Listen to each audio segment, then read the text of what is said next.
RG Kar medical college, जिस अस्पताल में एक लेडी डॉक्टर की हत्या कर दी जाती है, उस अस्पताल की जब हम पर्दे खोल रहे थे, इतिहास खंगाल रहे थे, तो पता लगा कि आरजे मेडिकल कॉलेज एक अपने आप में जो दुनिया के लिए अस्पताल है, उस अस्पताल के पर्दे की पीछे या कहें बिल्डिंग के अंदर पूरा एक रैकेट चलता है। कैसा रैकेट चलता है? छोटी सी मैं छोटी सी कहानी बता देता हूं।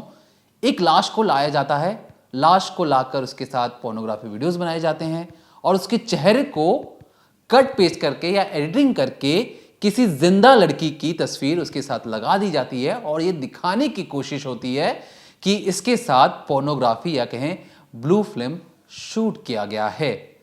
इस कदर कहानी निकलकर बाहर आ रही। क्या है पूरी कहानी, जानेंगे। जब आप कल रात को सो रहे होंगे, जब आप अपनी गहरी नींद में होंगे, तब हम जाग रहे थे और हमारे पास कई तरह से फुटेज सामने आ रहे थे। ट्रक भर भर के गुंडे भेजे गए थे आरजी कर मेडिकल कॉलेज में। क्यों? तोड़फोड़ मचाने के लिए। इमरजेंसी वार्ड को तोड़ दिया गया, दवाइयों को लूट लिया गया, डॉक्टर दहशत के मारे बिल्डिंग पर खड़े हो गया और वीडियो बनाने के अलावा उनके पास कोई और चारा नहीं था। और जब से ये केस सीबीआई के हाथ में गया है, तब से ये जो उपद्रवी हैं ये कुछ ज्यादा ही एक्टिव हो गए हैं। शायद ये किसी को बचाने की कोशिश कर रहे हैं और बचाने की कोशिश में, और इनका जो भीड़ आई थी, उनका कहना था कि हम डॉक्टर को इंसाफ दिलवा रहे हैं। अब ऐसे में हमारे पास कई तस्वीरें आई। मैं आपको कोशिश करूंगा कि आपको एक तस्वीर दिखाने की कोशिश करूं। ये जो आप तस्वीर देख रहे हैं, जो भीड़ आई थी, भीड़ आपको पहले दिखा देता हूं कि अस्पताल के अंदर कितनी भीड़ आई थी। ये जो आप भीड़ देख रहे हैं अपनी स्क्रीन पर, ये उस भीड़ की मैं छोटा सा अंश है जो आई थी उस अस्पताल के अंदर।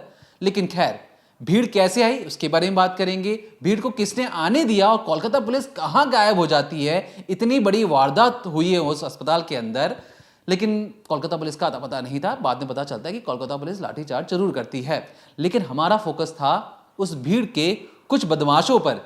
ये जो आप फोटो या वीडियो अपनी स्क्रीन पर देख रहे हैं, यहां पर जो कुछ लड़के हैं वो दीवार फांदने की कोशिश कर रहे हैं।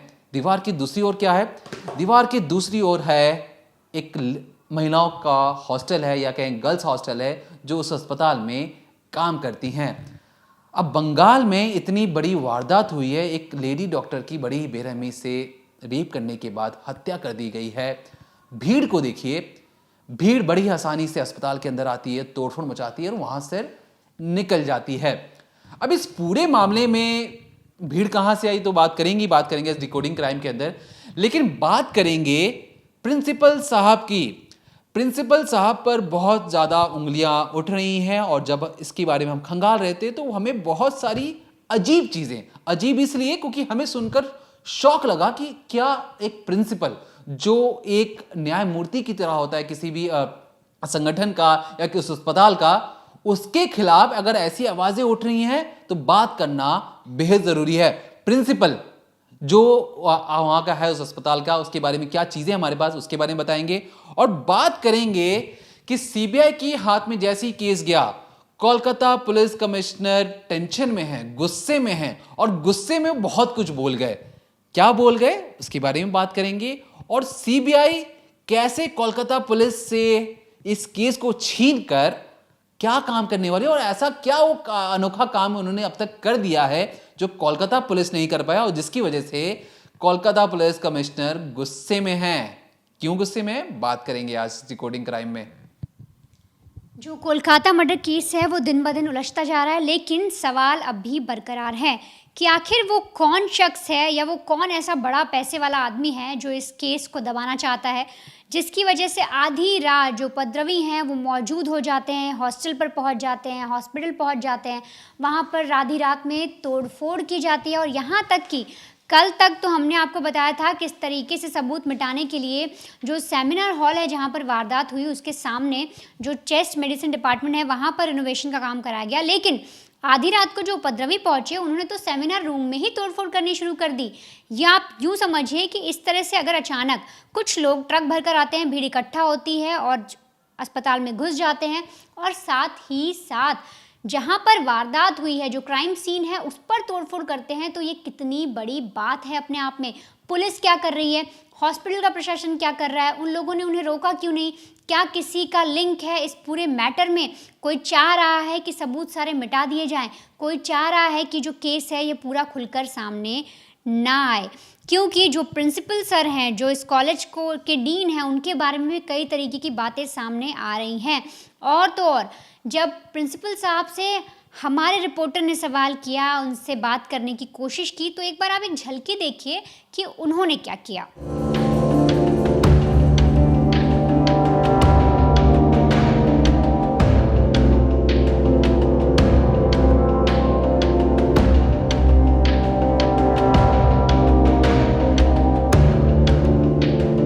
प्रिंसिपल ने इस पूरी चीज़ पर कोई रिएक्शन ही नहीं दिया। वो एक तरीके से आप यूँ कह सकते हैं कि उन्होंने थोड़ा सा देखा, अपना मुंह बनाया और वो गाड़ी में बैठकर निकल गए।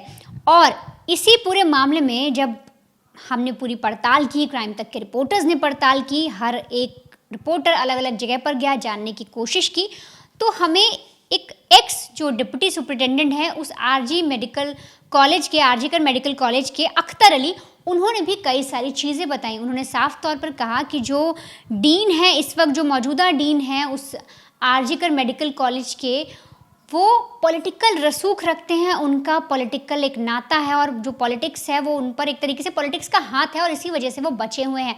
और साथ ही उन्होंने कई तरीके के आरोप भी लगाए। क्या आरोप लगाए, एक बार आप उन्हें भी सुन लीजिए। वो बहुत ही करप्टेड आदमी है। वो आरजीकर मेडिकल कॉलेज में स्टूडेंट लोगों को फेल कराना, टेंडर ऑर्डर दे करके 20% कमीशन लेना और ये हॉस्टल वगैरह अलॉटमेंट में पैसा लेना और स्टाफ सिलेक्शन कमीशन, मतलब आरजीकर में जो भी काम होता था, पोस्टिंग हो, ट्रांसफ़र हो, हाउस स्टाफशिप हो, सब जगह वो पैसा खाते थे। सिर्फ यही नहीं, गेस्ट हाउस में जूनियर जो स्टूडेंट है उन लोगों को बैठ करके शराब वगैरह पिलाते थे और उन स्टूडेंट लोगों से आंदोलन भी करवाते थे। मतलब एक माफिया राज आप बोल सकते हैं। मैंने अपने पूरे कैरियर में इतना गंदा इंसान नहीं देखा। तो सुना आपने अख्तर अली किस तरीके से बता रहे हैं कि इस कॉलेज के अंदर कैसे पैसे लेकर सीट दी जाती है, डिपार्टमेंट चुने जाते हैं और भी बहुत सारी जो धांधलेगर्दी हैं वो होती हैं पैसों के बेसिस पे।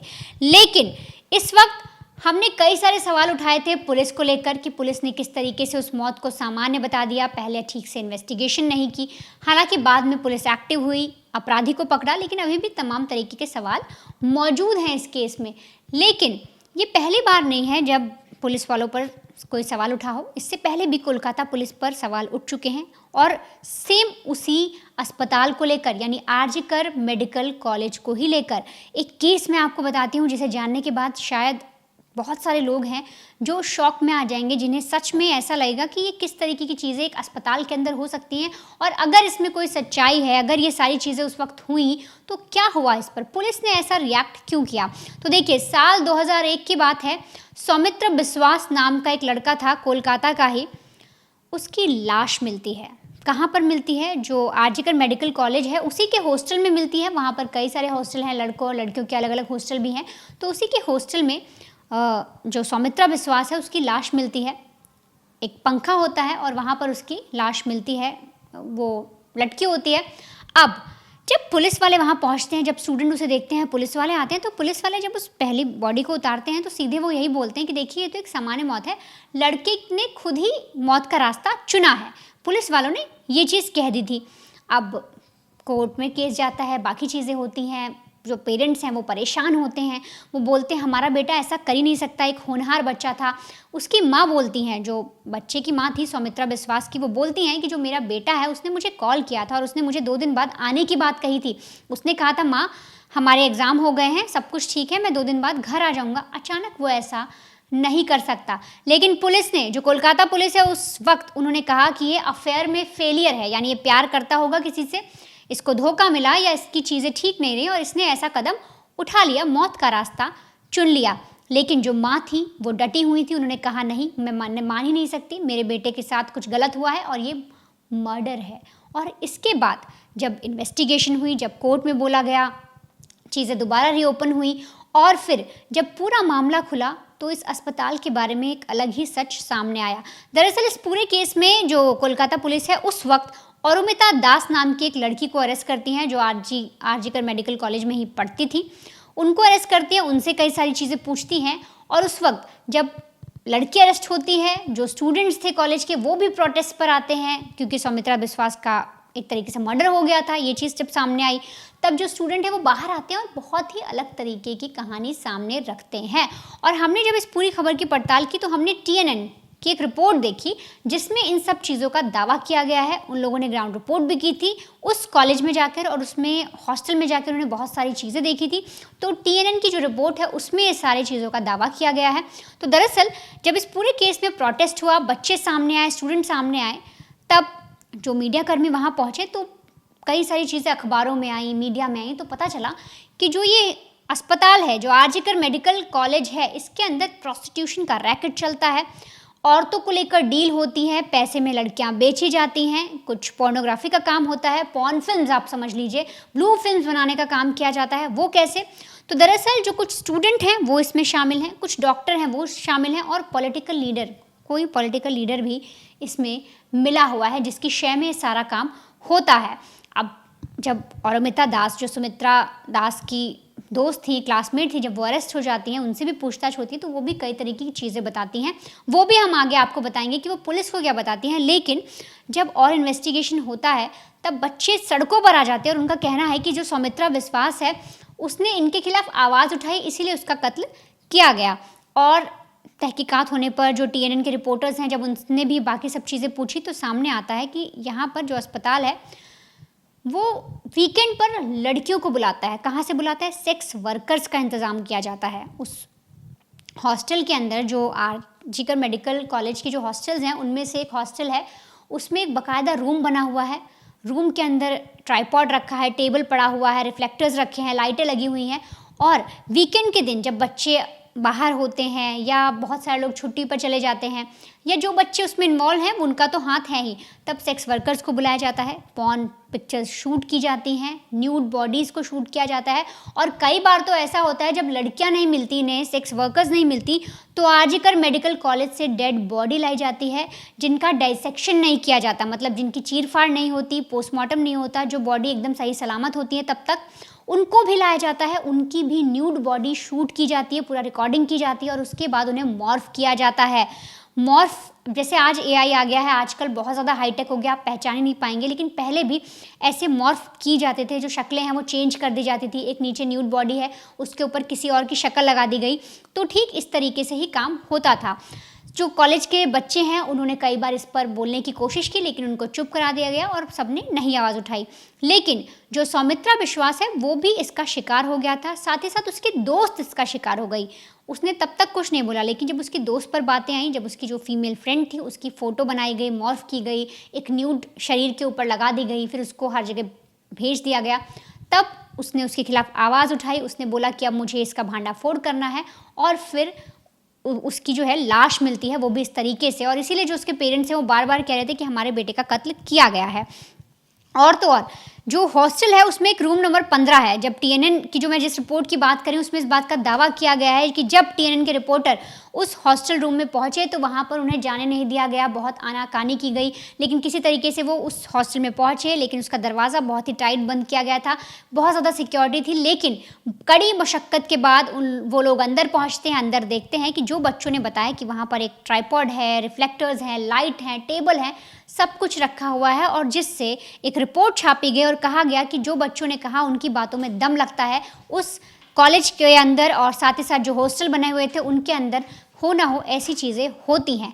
लेकिन अब ऐसे में जब पोस्टमार्टम करने वाले डॉक्टर या जो एक डॉक्टर उस वक्त बहुत फेमस हुए थे इसी RG मेडिकल कॉलेज के, जब उन्होंने इस पूरी अपनी बात रखी मीडिया में, सौमित्रा विश्वास के बारे में रखा, तब इस बात पर और एक तरीके से कहते हैं ठप्पा लगा या और पुख्ता हुई कि हाँ, जो वो लड़का था उसकी मौत सामान्य नहीं थी, कोई साजिश थी। और कैसे एक रुमाल इसमें भी पेचीदा चीज़ है, जैसे जो लेडी डॉक्टर की जो अभी हत्या हुई है सेमिनार में, जिसका रेप किया गया फिर हत्या की गई, उसमें भी एक रुमाल की बात सामने आई थी। ऐसे ही ठीक 2001 का जो केस मैं आपको बता रही हूँ सौमित्रा विश्वास का, उसमें भी रुमाल की एक ऐसी कड़ी थी जो अभी तक अनसुलझी है। देखिए, ये जो अस्पताल है, ये इस अस्पताल में जो हम केस के बारे में पता लगाने की कोशिश कर रहे थे कि अस्पताल के अंदर चलता क्या है, इतना रहस्यमय या मिस्टीरियस अस्पताल है कि आप सोचिए कि एक लाश को निकाल कर उसके साथ पोर्नोग्राफी बनाई जाती है और उस टाइम पर 2001 की जब हम बात कर रहे हैं सुपर इम्पोज कर दिया जाता है, मतलब उसकी तस्वीर को हटाकर एडिटिंग कर कर किसी और लड़की की तस्वीर लगा दी जाती है। कितना हीनियस क्राइम होता था और कैसे ये रैकेट काम करता था उसके बारे में बताऊंगा आपको मैं। लेकिन जो जिस लड़की के बारे में जो वनिता आपको समझा रही थी, हमने इसके बारे में पता लगाने की कोशिश की। आपको जान के हैरानी होगी, हम जहाँ तक हो सकता था हमने कई लोगों से बात करने की कोशिश की, यहाँ तक कि गूगल से लेकर हर तमाम उस वक्त के जितने भी अखबार थे खंगालने की कोशिश की, खबरें नहीं मिल रही थी। एक दो जो अखबार थी, बहुत ही जो लोकल अखबार थे, वहाँ पर खबरें छपी थी। क्या छपी थी, हम उसी के हवाले से आपको चीज़ें बता रहे हैं। उसमें यह कहा गया कि देखिए जो बॉडी थी, जिस तरीके से लेडी डॉक्टर के मुंह में रुमाल ठूसा गया था ताकि उसकी आवाज़ बाहर ना आ पाए, कुछ इसी तरीके से लगभग 23 साल पहले उसी अस्पताल के अंदर, उसी अस्पताल के हॉस्टल के अंदर एक लड़के की भी हत्या कर लीजिए। और जो पुलिस के मुताबिक, जो उनका तो नापतोला बयान रहता है कि भैया उन्हें तो ये आम मौत है, कपड़ा ठूसा हुआ था मुंह के अंदर। अब जो उसकी बॉडी थी, बॉडी के गले में नायलॉन की रस्सी थी और इतनी छोटी रस्सी थी कि उससे माफ कीजिएगा, नायलॉन का जो कपड़ा था इतनी छोटी थी कि उससे लटका पाना किसी लाश के लिए भी असंभव था। अब लाश कैसे लटकी, और खुद ही जिस तरीके से कहा गया कि पुलिस द्वारा कि उसने तो खुद ही ये अपने आप को मार डाला होगा, तो ये पच नहीं रही थी चीजें। इसके बाद जितने भी तमाम जो पोस्टमार्टम करने वाले लोग हैं, उनका ये कहना था कि ये जो चीजें बताई, एक नॉर्मल नायलॉन के कपड़े से अपनी जान लेना मुमकिन नहीं है। ये बात तो समझ में आ गई कि पुलिस पहले, जैसे इस केस में हुआ कि पुलिस ने लेडी डॉक्टर को देखती कहा अरे ये तो सामान्य मौत है। याद रखिए, डॉक्टर्स की मौत को जब पुलिस इतनी कह रही है कि इतनी आसानी से मौत हो जा रही है, फिर लोग चिल्लाते हैं, तो पता लगता है कि ये तो पूरा माजरा ही कुछ और था। हालांकि हमने बहुत जांच पड़ताल करने की कोशिश की, लेकिन अभी भी फॉरेंसिक के पास इसकी जो ताज़ा जो भी रिपोर्ट हमें मिली, विसरा की रिपोर्ट पर अब तक क्या अपडेट है, अब तक सामने नहीं है कि इसकी बॉडी में कोई जहरीला पदार्थ मिला है कि नहीं मिला। लेकिन अब ध्यान से सुनिए, मैं अब आगे क्या बताने जा रहा हूं। सुमित्रा की हत्या से कुछ दिनों पहले उसके पास एक लड़की आती है। लड़की का नाम है अरुमिता दास। अरुमिता दास आकर कहती है कि मुझे तुमसे बात करनी है, और पुलिस का दावा था कि सुमित्रा और अरुमिता में कुछ अफेयर होगा। हम अफेयर की बातों को साइडलाइन करते हैं क्योंकि हम क्राइम चैनल है, हम आपको क्राइम वाली बातें बताएंगे। अरुमिता आके कहती है कि मैंने कुछ रोज पहले बर्थडे की फोटोज खिंचवाई थी। सुमित्रा कहता है कि हाँ तुमने खिंचवाई थी। मेरी बर्थडे की फोटो से मेरी फोटो निकाल कर पोर्नोग्राफी या कहें ब्लू फिल्म बनाई गई है, और जो पोर्नोग्राफी में तो खुद हूँ भी नहीं, मुझे ये समझ में नहीं आ रहा कि मेरी फोटो वहां पर कैसे पहुंच गई। पता लगा कि हॉस्पिटल के अंदर डेड बॉडी का जो कंपार्टमेंट होता है या डिपार्टमेंट होता है, वहां से डेड बॉडी लेकर आई जाती है और स्पेसिफिक एक रूम में ले जाकर उसके साथ छेड़छाड़ की गई। उसके साथ जो भी एक लाश के साथ, जिंदा इंसान तो छोड़िए, यहाँ के जो अस्पताल के जो उस वक्त के डॉक्टर्स थे, जो स्टूडेंट्स थे, उन्होंने उनके उस लाश के साथ दुर्व्यवहार किया। फोटो मॉर्फ करके एक जिंदा लड़की या कहें अरुमिता की तस्वीर लगा दी। ऐसा अरुमिता ने सुमित्रा को कहा था।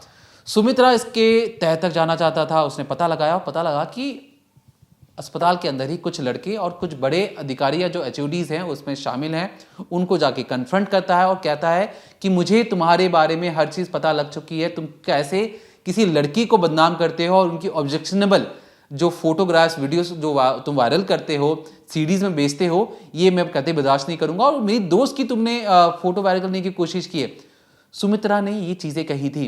उसके बाद मैं आपको बता दूं कहाँ रहता है, बैरकपुर में, जो कोलकाता से बगल में छोटा सा एक सिटी है, उसे बैरकपुर कहते हैं। अपने बैरकपुर वाले घर से जब वो अस्पताल में काम करने के लिए गया तो उसने कहा कि माँ मैं जल्दी खाने के लिए वापस आ जाऊंगा, मैं जल्दी आता हूँ। उसके बाद वो हॉस्टल में उसकी लाश मिलती है। अब ये कैसे ना माना जाए कि इस पूरे कांड में, और जिस कदर जब टीएनएन की जो टीम जाती है और देखती है कि अंदर तो दरवाजा नहीं खुलता, ट्राइपॉड रखे हैं, कैमरा रखा हुआ है और बाकायदा जैसे एक फिल्म की शूटिंग होती है, ये अस्पताल, इस अस्पताल के डॉक्टर उस वक्त एक लाश के साथ ब्लू फिल्म बनाते हैं। अब कहीं ना कहीं ये चीजें हम आपको क्यों बता रहे हैं? जो संजय रॉय, जो मेन अपराधी है इस अस्पताल में, जो फ्रीली घूमता है यहां से वहां, उसके फोन में 2001 की बात थी, 2024 में उसके फोन में हार्ड हिटिंग पोर्नोग्राफी मटेरियल मिला है। मतलब ऐसी ब्लू फिल्म जिसमें किसी को यातनाएं देकर आपको संतुष्टि मिलती हो, इस टाइप के पोर्नोग्राफी मटेरियल उसके फोन में मिले हैं, वो भी एक नहीं कई। मतलब उसकी मानसिक प्रवृत्ति सोचिए कि उसकी दिमाग में किस तरीके का घिनौनापन चल रहा होगा जब वो इस तरीके का क्रूर कृत्य कर रहा था। खैर, हम आपको पूरी कहानी पहले बता चुके हैं। हमारा मकसद यही था कि आपको ये बता सके कि इस अस्पताल के अंदर ये पहली दफा नहीं था, इसके पहले भी कई ऐसे केसेस हैं जो फाइलें दबा कर रखी गई हैं। अब जब से ये पूरा मामला सीबीआई के हाथ में आया हुआ है, तब से हर किसी को दिक्कत होना शुरू हो गया है। अब उसके लिए जो कोलकाता पुलिस के कमिश्नर हैं वो कैमरे के सामने आते हैं और जमकर बरसते हैं। पहले कहते हैं कि हमने बहुत बढ़िया काम किया है, मतलब अच्छा काम किया, सीबीआई की मदद ही हो जाएगी। लेकिन जिस तरीके से वो कहते हैं कि सीबीआई अपना जांच करेगी, वो सुन लीजिए, और किस तरीके से कोलकाता पुलिस कमिश्नर गुस्सा निकाल रहे हैं सीबीआई पर, ये आपके लिए देखना बेहद जरूरी है। What has Calcutta police not done? In this case, they have done everything, and I do it. I am saying it under everything under my command.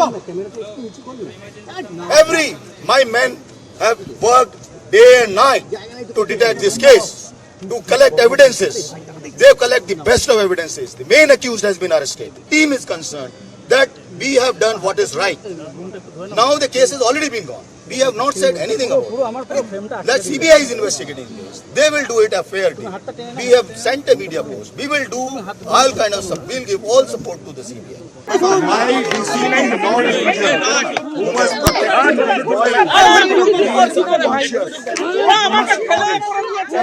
what has happened here is because of the media, the wrong media campaign, which has been malicious media campaign which is going as far as Calcutta police is concerned.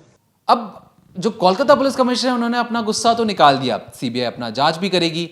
CBI ये पुख्ता जरूर करेगी कि क्या इसमें संजय रॉय के अलावा कोई और भी शामिल है, क्योंकि अब तक कहा जा रहा है कि किसी एक अपराधी द्वारा इस कृत्य को नहीं किया जा सकता, और जिस तरीके से क्रूरता दिखा गई है उसमें संजय रॉय कतई अकेले नहीं हो सकता है। लेकिन हमारी जो क्राइम तक की खास रिक्वेस्ट है सीबीआई की टीम से, जितने भी अफसर अगर इस वीडियो को देख रहे होंगे, उनसे दरख्वास्त है कि 2001 का भी कुछ ऐसा ही मामला था, उसमें भी पोर्नोग्राफी और पोर्नो रिंग का जो रैकेट था, सेक्स रैकेट था, उस अस्पताल के अंदर चला करता था। अगर छोटा सा भी, छोटे से छोटा लिंक भी अगर इस केस से कहीं जुड़ता हुआ पाया गया, क्योंकि उसमें दावा किया गया था उस टीम द्वारा, जो जर्नलिस्ट उस वक्त गए थे, कि कमरे के अंदर लड़कियों को बुलाया जाता है, लड़कियां नहीं मिल पाती तो लाशों को लेके आया जाता है। ये अपने आप में रोंगटे खड़े करने वाला, रूह कपाने वाली चीज़ें हैं, और इसके तह तक जाना बेहद ज़रूरी है, क्योंकि एक महिला, कुछ साल पहले एक लड़की की मौत, अब इन सालों के बीच में अब तक बहुत सारी ऐसी लाशें आई होंगी कि इन सालों में पता लगा होगा कि आपको कई ऐसी बातें होंगी जो बाहर नहीं आई होंगी। तो सीबीआई को चाहिए कि कम से कम पुरानी से लेकर अब तक हर एक चीज़ के बारे में बारीकी से इन्वेस्टिगेट करे और पता लगाने की कोशिश करे कि इस अस्पताल की दीवार के पीछे ऐसा कौन सा रैकेट और ऐसा कौन सा मास्टरमाइंड वाला गेम चल रहा है जो बाहर आने को बिल्कुल तैयार ही नहीं है। इस केस पे जो भी नए अपडेट्स होंगे हम आप तक जरूर पहुंचाते रहेंगे। देखते रहिए तब तक क्राइम तक।